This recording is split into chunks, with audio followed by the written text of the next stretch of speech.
Hey everyone, this is Stephen Casey Railpin here, and welcome to another model rating video. Because as you can see, I'm currently not in the layout right now. I'm just currently up in my bedroom because I recently went model train shopping on Black Friday last week. As you can see, I have some products I'd like to share with you guys that are brand new. So, because as you know, I went to Show Me Model Railroad Company because that's basically my local train store, and I was with several friends because I was also with my friend KCMO Rail Fan, and also was with another friend of mine too, but I'm not sure if he has a channel or not. But yeah, so when I was there, I picked up a few things. There were some pretty good deals. They discounted everything they had, but they also had like a like a bargain sale, like some things that are like 25% off. So one of the few things that were on sale was this locomotive. So I picked up another Kato P42 locomotive. This is the Amtrak 108, the Phase 6 Heritage Unit. So as you can see, the owner of there put like a green tag on here because letting you know this is discounted 25% off because it's like an old in stock, and I couldn't resist myself for another heritage unit. So because I do love the Phase 6, because this is another gorgeous paint scheme of Amtrak. I just love the Phase 6. It looks really cool.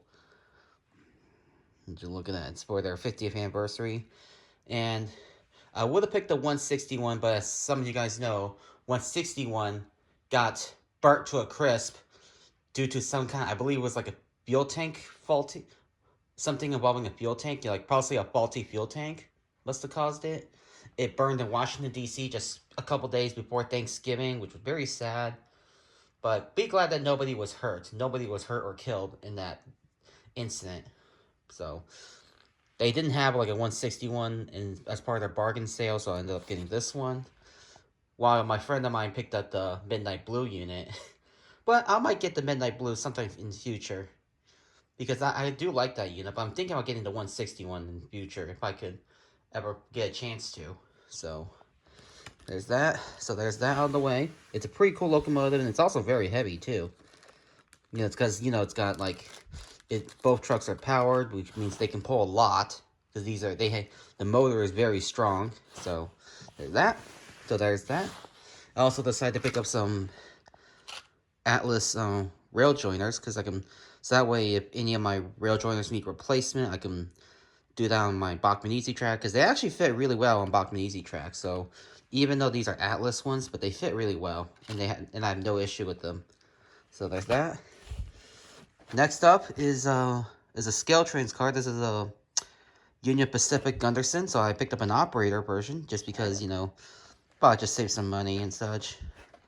So there's that, because I don't have any Union Pacific Gundersons, and I really need more of these. So maybe I could build a grain train or just add these to the mixed rate. So yeah. And I also have two Atherns. This is another cool find. This is a Winchester Western boxcar. It's really cool. It's an Athern. It's basically the new Athern packaging. It's a really cool car. I just always wanted to have like a couple like short line boxcars on the layout. So I picked up this one, the Winchester Western. Very cool car. Love the yellow on it. Very interesting. And last but not least, for the Black Friday shopping, I picked up a caboose. This is the new release from, I believe this was released not too long ago from Athearn. This is a Southern Pacific bay window caboose. So it's got the trailer flat car service decal on the bottom, which, although I don't really find that appealing, but I decided to go with it anyway, just because I always wanted to have a Southern Pacific bay window caboose, because I did remember seeing a SP bay window caboose on a Union Pacific mixed rate once before, but it wasn't in the rear. It was somehow they just put it like in the middle of the train. But it's in one of my old videos. I believe it was a manifest that had a SIA SD70M-2 on it.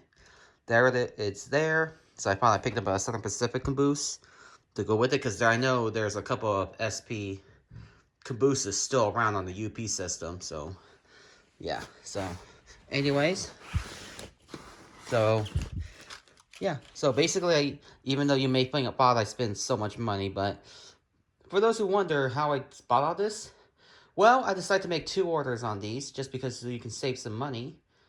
So that way you can save some grief and some stress and anxiety. So basically what I did is that this one I paid with a card. You know, you pay with your debit card or credit card, however you want to say it. And the last 4 here, I just paid with some cash that I just got for, you know, like during the holidays or even birthdays and such, and just use that. And there. So yeah, so you can basically save yourself some grief. So if you ever want to buy like a $100 locomotive, as well as some more rolling stock, you can just pay with a card and also the pay with cash, and then you're good to go. So save you some grief, so you don't have to spend like almost $300. So yeah, so basically that's basically a be it for the Black Friday haul. So that's all I want to share with you guys. So I got the new locomotive. So the new locomotive, which I'll definitely feature this in the Southwest Chief videos, because you know, for some reason I've never seen any videos or pictures of 108 being on West Coast trains. They've always been exclusive to the East Coast. I don't know if this will ever happen in the future or not, but we'll see. So I'll just run this on the Southwest Chief at times, and then also with the, and then you'll see these rolling stocks too as well. And now I might think about using the rail joiners anytime I have some old joiners that need to be replaced. So yeah. So anyways, that's all for my Black Friday haul. See you guys next time. All right. Have a good holidays, everybody.